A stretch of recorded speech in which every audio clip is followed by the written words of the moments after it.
our next speaker, our first speaker kicking off the event, which is Socrates. I had the pleasure of meeting Socrates last year in Orlando.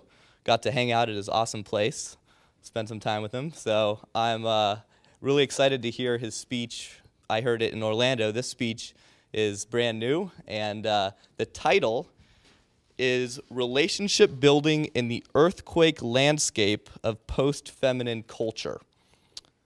So what that means is the relationship talk your father never gave you. It's going to be awesome. A little bit about Socrates. He's a returning keynote speaker to the 21 Convention. He's featured in the 21 Convention documentary. He's a prolific blogger at manningupsmart.com, and he's been at this for over 5 years. So, expert. Let's welcome Socrates. Pleasure.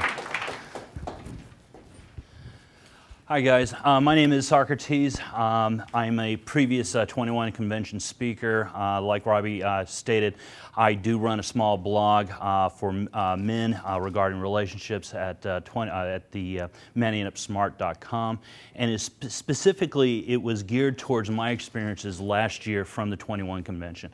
A lot of it had to deal with my personal experiences, my personal journey, collecting the information as I stumbled, failed, collected friends and awareness, and moved on. But also what happens is when you get together and are able to share ideas and are able to share, relate, project, make observances, get feedback from each other, and pick up ideas and try them out yourselves, you learn a tremendous amount. And this is what one of these organizations actually do. It takes people of like minds and brings them together.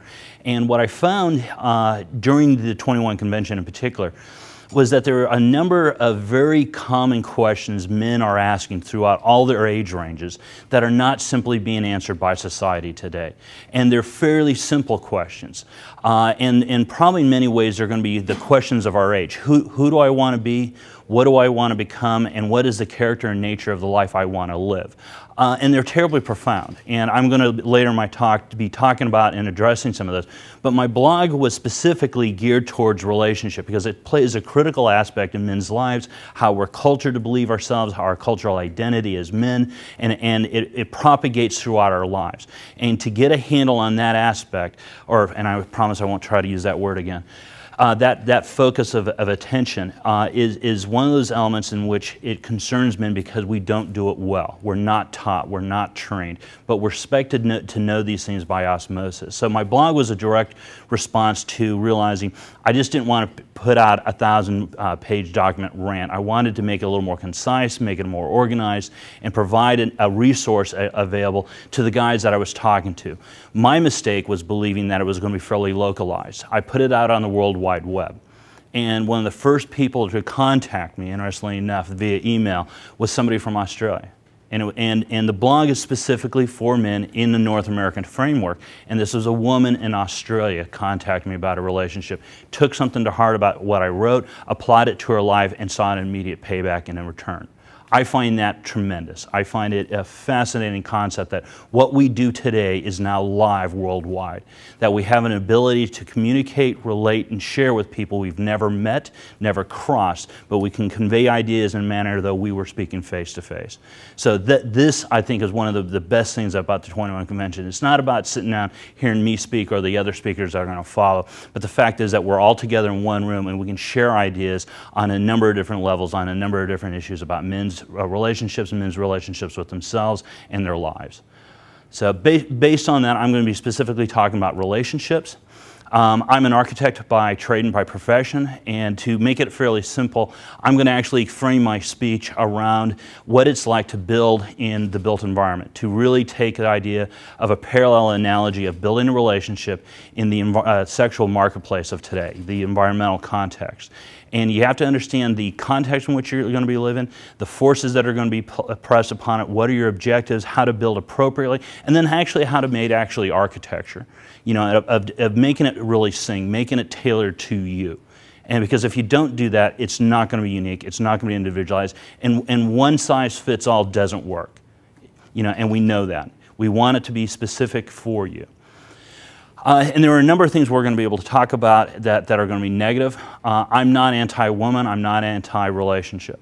But I think there's some things you need to go into these things with your eyes wide open, and I mean wide open. Based on that, I've been very fortunate. I've had real-world examples of a number of friends, family, long-term people that I've known for probably better over 20 years that have really healthy, dynamic, lasting monogamous relationships. It's kind of an anomaly. It's unfortunate, but we don't celebrate it. I don't think that has to be the case. And by their example, I can look at a number of different factors of what they were able to do, and it kind of boils down to three things.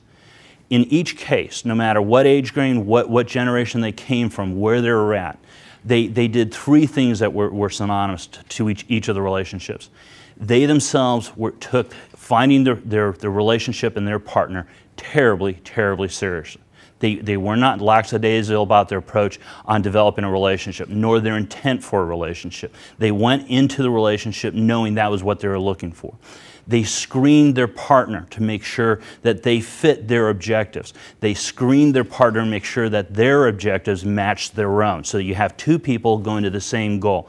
Most guys don't do that. All we're attracted to is the cute girl that's paying attention to us. If your life objectives are not matching, you're not going to have a long-term relationship. And it's foolish to get into a seriously committed relationship. I'm not saying not to enjoy that time period, but don't delude yourself, don't delude her into thinking that this is going to be more than something it's not. The third thing is that in each case, both parties were willing to invest heavily in sustaining that relationship. And that is a critical part of actually a healthy relationship. It's not that you're perfect the way you are or she was perfect the way she is. It's that fact that you are both willing to work together to manage and maintain and to sustain that relationship over a course of a period of time. And it's not just a period of time that's a factor. I know a lot of people misidentify longevity with a successful, healthy relationship. That's not always true. If it's healthy and long, that would be successful, but the quality of that relationship is very much important. Okay? The stability of that relationship is very much important. Trust and respect in that relationship is absolutely fundamental. All right? I don't care if you've had a long-term relationship. If you don't have those things, you don't have a healthy relationship. The key is to create a healthy, sustainable relationship. And what we're going to use is a framework of architecture. And when we talk about that, one of the most important things to realize is the environmental context in which we're going to find ourselves. And as I stepped back and I was writing my blog, my involvement in the men's community in a variety of ways, talking to men in and out of my life, I was seeing a number of things. I was seeing more than a generation of men that were literally lost to the forces of nature that they neither properly identify or properly recognize. They're subtly kind of aware of some of the influences, but they don't recognize it. The cultural framework in which they're existing is marginalizing their masculinity. It is telling them they're irrelevant and actually replaceable.